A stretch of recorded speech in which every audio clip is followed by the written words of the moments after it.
You know, I'm not the type to let myself get too swept up in nostalgia, but Ninja Gaiden Sigma was a game that brought me back in a lot of ways. Not only was it just a fun experience for me to revisit, but it also brought back a feeling of accomplishment that not every game gives me. It's probably for that reason, among others, that I tend to impose more challenges upon myself when I play action-heavy games or I start other games on harder difficulties. Just trying to get that same kind of push out of a lot of the experiences I dive into, you know? I also didn't grow up with Ninja Gaiden Black like the rest of the fan base because I never had an Xbox growing up. Shout out to being poor. So Sigma on the PS3 has always been that experience for me personally. That was not entirely true for Ninja Gaiden 2. Once upon a time, I got gifted an Xbox 360 by my good friend Izzy back when I worked at GameStop. And yes, I still hate the company. No, I don't want to talk about it. And it was that gesture that encouraged me to go out and get games that I couldn't try up to that point. Those included, but were not limited to, Lost Odyssey, Tales of Vesperia, Blue Dragon, and of course, Ninja Gaiden 2. But I never finished Ninja Gaiden 2 because reasons. So when they released Ninja Gaiden Sigma 2 on the PS3 way back, it was that version that I picked up, that version that I completed, and it's that version of the game that my memories of that entry in the series are based on. It's also this version of the game that was included in the Master Collection. So in effect, this is part 2 of my review of the Ninja Gaiden Master Collection, and without further ado, here is my review of Ninja Gaiden Sigma 2.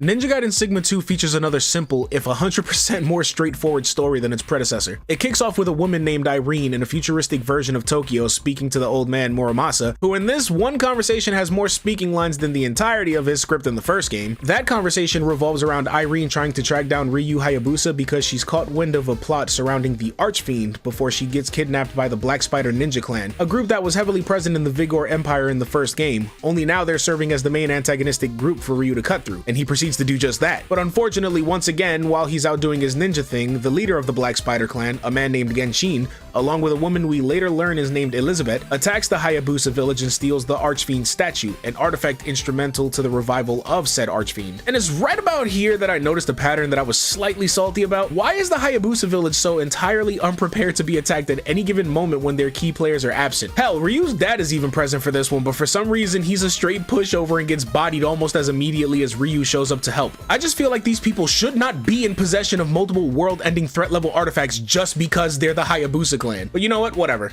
Genshin gets away, and it becomes Ryu's mission to chase these guys all around the world to stop the resurrection of the Archfiend. And along the way, he gets into it with the Black Spider Ninjas, your Garden Variety Fiends, and the 4 Greater Fiends who happen to be conveniently absent in the first game despite their supposed Lord Doku being front and center to run Ryu's fate. But I digress. There's a bit more in your face happening this time around, and again, the game includes filler chapters added in for Rachel, Ayane, who's now playable, and Momiji, a newcomer and sister to that one girl that died in the first who never even got a name drop. Her name is Kureha, by the way. Still, it's mostly another hefty side of none of this shit is important as it should be, but who cares? Let's fight.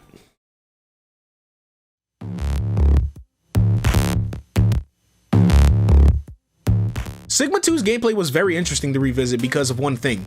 The difficulty. The first game's difficulty was, in a word, crushing. So much so that it was the only option available to you at the start, and if you failed repeatedly, the game would then offer you the chance to switch to an easier difficulty. Not the case here. Sigma 2 offers you no less than 4 difficulty options to start, naturally with more available upon completion. And it was my assumption because of so thoroughly getting my ass handed to me beforehand that even the normal mode would serve me up some more of that. Yeah, unless you're playing this game on higher difficulties, then coming into this game fresh after the first like I did will have you prepped to absolutely shit on everything this game has to offer. It comes off so much easier than the first game, yet it's still so incredibly satisfying to play. It actually controls better than the first game in just about every regard. Ryu's run cycle was a bit odd in the first, and he barely turned without hitting a drift. Otherwise, you'd be subjected to what in some ways felt kinda tanky. Not the case here either. His run cycle is tighter and there's less jank in his movements, but the swimming still sucks, and running on water now requires rhythmic tapping of the jump button. But those are outliers this time, as there's not as many sections that rely on those mechanics. There was also a quick menu in the first game that was pretty useful, but was used in real time and only for healing items, which force you to constantly cycle through the pause menu for switching offensive options. It also left you pretty open sometimes if you were in the middle of a boss fight and had to get that quick heal. In this game though, activating the quick menu actually pauses the action and allows you to cycle through items, weapons both melee and ranged, as well as ninpo. With all that going on, the change to a quick pausing of the action is a greatly appreciated change. All the same, the combat is every bit as satisfying. I mentioned with Sigma 1 that the combat used light and heavy attacks, and I got that kinda wrong. See, there was a second attack button, but its only function was the ultimate technique, which was a move that required a hold of the button to charge up a big move. When enemies died, they dropped essence, which is the experience and currency in these games, but charging an ultimate would draw in those essences and use it to speed up the charge of the ultimate technique. All that is still in this title, but there actually is a heavy attack which further expands combo options from before. And as for ultimate techniques, they got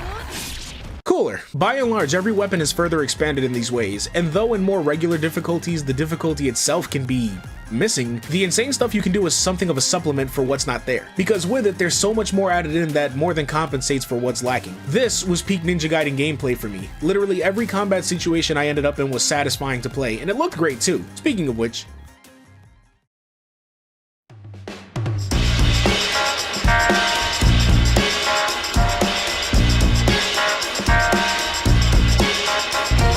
Sigma 2 was once again a marvel to look at, building upon the graphical stylings of its original outing with all the bells and whistles of its then next-gen home offerings. Character models were polished up greatly and there was plenty going on all throughout the trip. But for every amazing character design like Momiji's, seriously, that's my waifu. I don't claim waifus, but that's my wife. There's one like Elizabeth's that had me wondering, why do they think real people dress like this? At least they toned down the jiggle physics, but almost all the women's designs scream horny. And again, for every halfway decent design like Ryu's dad Joe, there was Genshin, who looks like what I thought an evil ninja should look like when I was 12. All the same, the cutscenes in this game have way more cinematic flair, and scenes are given more time to breathe. One thing I did notice though in my revisit of this title was that there were odd attempts at censorship where the game decided it didn't want to show any kind of gore during cutscenes. I find that odd because that's only in cutscenes. The rest of the time,